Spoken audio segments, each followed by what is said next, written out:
کیا آپ جانتے ہیں کہ انڈیا کی موت کہلائے جانے والے مولانا مسعود اظہر پاکستان میں کتنے پاورفل ہیں اور وہ آج کل کہاں ہوتے ہیں؟ مجاہدین نے کیسے انڈیا کی دم پر پیر رکھتے ہوئے دلی کی بدنام زمانہ تہاڑ جیل کی کال کوٹھی سے مولانا مسعود اظہر کو چھڑوایا تھا۔ مولانا مسعود اظہر کی سپاہ صحابہ کے MNA مولانا اعظم طارق سے کیسی دوستی تھی، اور ہاں، مولانا مسعود اظہر کا نام سنتے آج بھی انڈین میڈیا کی چیخیں کیوں نکل جاتی ہیں؟ تو دوستو، آج کی ویڈیو میں ہم جہادی گروپ جیش محمد کے سربراہ مولانا مسعود اظہر کی لائف سٹوری اور ان کے فیکٹس A to Z جاننے والے ہیں۔ آپ دیکھ رہے ہیں الیکشن باکس اور میں ہوں کنزا فرمان۔ آپ مجھے انسٹاگرام پر بھی فالو کر سکتے ہیں، جس کا لنک آپ کو ڈسکرپشن میں مل جائے گا۔ So let's begin.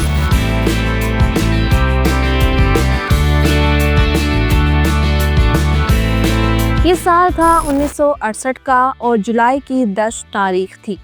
اس روز جنوبی پنجاب کے بہاولپور شہر میں اللہ بخش نام کے ایک دیندار شخص کے گھر میں بیٹے نے آنکھ کھولی، جس کا نام مسعود رکھا گیا۔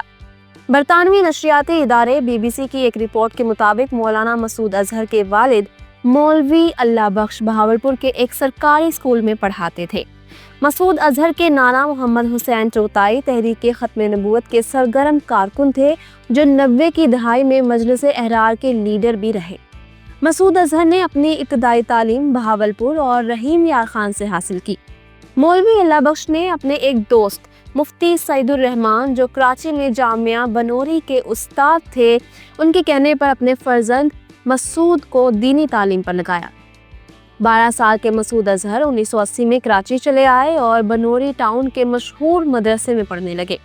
اس زمانے میں جامعہ علوم الاسلامیہ بنوری ٹاؤن میں جہادی گروپ حرکت المجاہدین کا غلبہ تھا۔ مسعود اظہر بھی حرکت المجاہدین کے امیر مولانا فضل الرحمان خلیل سے متاثر ہوئے بنا نہ رہ سکے۔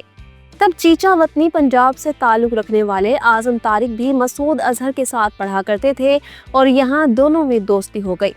یہی طالب علم اعظم طارق بعد میں سپاہ صحابہ میں شامل ہوئے اور جنگ سے 3 مرتبہ MNA الیکٹ ہو کر پارلیمان تک پہنچے۔ مولانا مسعود اظہر کو کراچی سے درس نظامی کر لینے کے بعد وہیں استاد مقرر کر دیا گیا، چونکہ انہیں عربی گرامر پر عبور حاصل تھا۔ یہی وجہ تھی کہ وہ صرف و نحو پڑھاتے رہے۔ انہیں فن خطابت پر ملکہ حاصل تھا، جبکہ لکھنے لکھانے میں بھی ان کو مہارت حاصل تھی۔ جلد ہی وہ حرکت المجاہدین کی طرف سے جہاد کی ٹریننگ لینے افغانستان چلے گئے۔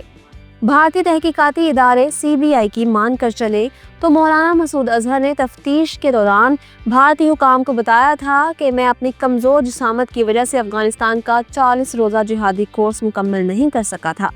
یاد رہے کہ اس 40 روزہ کورس کے ابتدائی مرحلے میں کلاشنکوف کے ساتھ ساتھ 1-2 ہلکے ہتھیار چلانے کی ٹریننگ دی جاتی تھی۔ مولانا مسعود اظہر کے حوالے سے بتایا جاتا ہے کہ ایک موقع پر وہ افغانستان میں زخمی بھی ہوئے تھے، لیکن وہ زخمی کسی دشمن کے حملے سے نہیں بلکہ اپنے ایک ساتھی کے راکٹ چلانے سے ہوئے، جس میں ان کی ٹانگیں جھلس گئی تھی۔